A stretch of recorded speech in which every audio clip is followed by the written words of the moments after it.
advantage of this perfect summer weather and spend a little more time outside. You can do it when you dial a designer and pretty up your patio so you can entertain friends and family in your own backyard. Designer Lauren Oviatt is our go-to gal for this Dial a Designer series, where you, our Studio 5 viewers, submit photos of your own homes, your own spaces, and let the amazing, the incomparable Lauren Oviatt offer her free expert design advice. We hang on your every word, don't you know? So nice. So we're focusing on the patio for obvious reasons. The patio is such a great spot for outdoor entertaining. I mean, isn't it so nice to be able to open your doors and really enlarge your home by using an outdoor space that is livable and beautiful? We got so many great entries. We might have to extend this, make this kind of a multi-month theme, because really the patio is a point of emphasis right now as we want to entertain and live more outdoors. Jill Peterson was our lucky viewer who is in the hot seat today. Tell us about Jill and her space. So Jill has this really great new pergola. She has a big patio. I think it's like 20 by 40 feet. Oh, wow. All concrete with a pergola. So you're seeing some of her before pictures, so to speak, but there's kind of a lot going on. I love that she has these beautiful staircases, but she referenced just really not knowing how to maximize seating space. Not dining space, but seating space was really what she was looking for, a lounge area, which of course I love. So I loved giving her advice on really how to maximize the flow and the scale of what she was really going to be doing. And good bones. This qualifies as good bones, right? Absolutely. Okay. Who wouldn't love that? We are pulling Jill in via Skype. And Jill, we have to offer our congratulations. There she is, because I understand you're a newly retired teacher of 34 years. I am from Granite School District. Oh, congratulations. So first summer of freedom, so to speak, right? So to speak. I'm really looking forward to it. Lauren just described your space beautifully. We saw the pictures. You have so many great opportunities and potentials there. What are you hoping to get out of your patio? I'm hoping to get something that would be simple to maintain, but also something that I could invite a lot of friends over. We have a lot of activities during the summer. We have a 4th of July breakfast in our yard, and we really enjoy that. But the patio is something I try to keep hidden because I'm just not comfortable with the way it looks. We all have a space like that, so we're nodding our heads because we all understand. All right, Jill, you listen in. I'll chat with Lauren about some advice for your specific space, and we'll all learn along as she shares her advice. Sound good? Oh, I appreciate it. You bet. Okay, Lauren, what's your initial advice, your initial impression on what she should do? Well, I'm with Jill. We need to get a way for people to sit and enjoy the space under the pergola. So what I focused on, and what we'll see in the design board, is a real attention to the scale. So instead of a big sofa to accommodate lots of people, that's kind of a misconception, and a big love seat, we are focusing on chairs. Chairs give people an option to go around, to sit between. It gives her a lot of flexibility.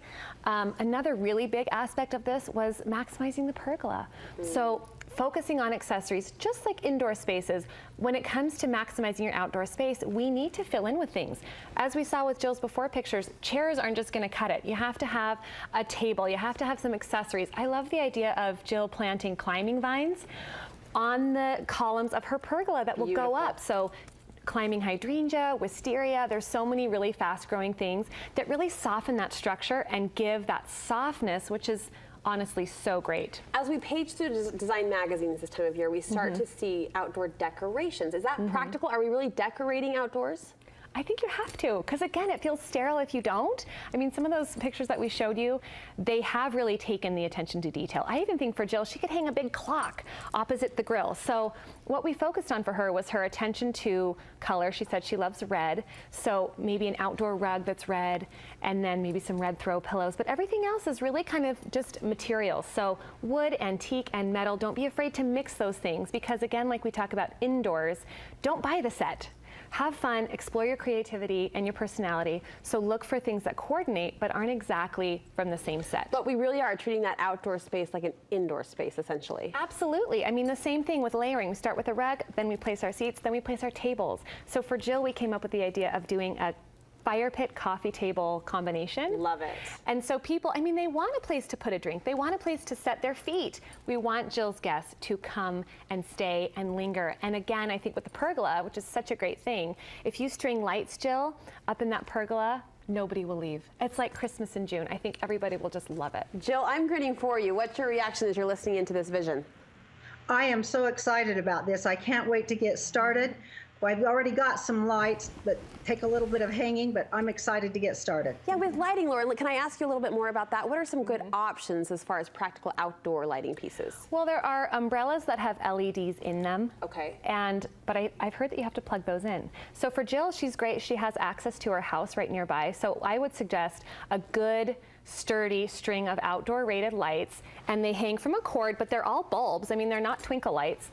And she can just tie it up onto one of the columns and then use that to string across. And that way, it's really easy for her to plug and unplug. There's no solar issue, there's no LED issue, but honestly, so beautiful. And I think that the more of that clear bulb creates a twinkle effect, which is kind of like a Christmas tree, and it creates that soft glow where we don't need, like, don't turn on your porch lights. What does that do? It just totally strobes and ruins the ambiance that you're trying to create. So I love the idea. That's the perfect backdrop. Let's pull up that beautiful style board one more time, that design board, as we kind of just soak in the advice we've just heard and look over these pretty details. I love the red. You see the clock you talked about there. That fire pit meets coffee table is genius. Lots of chairs, lots of seating. Jill, are you pleased as punch? Oh, I'm so excited. This looks fabulous. Well, this thank really you. does. Thank you for letting us learn along as we see your pretty patio. We can't wait to see the finished product, so be sure to snap us a photo when all is said and done. I'll do that for sure. And enjoy that summer as a retired person. That's fantastic. Every minute of it. Thank you, Jill. Lauren, fabulous advice as always. We soak up your every word, as I said. If people want more advice like this from you, where can they get in touch? Well, we have a store in Farmington. It's kind of a little design shop, but a lot of what we do now is on social media. So we share our recent installations. We do everything from outdoor spaces to high-end residential interiors and new construction. So we're on Instagram, Oviatt Design Group, and we have a great website too that just showcases kind of what we're excited about. It's fun to follow you on Instagram and get those little snippets as well. Thank you, friend.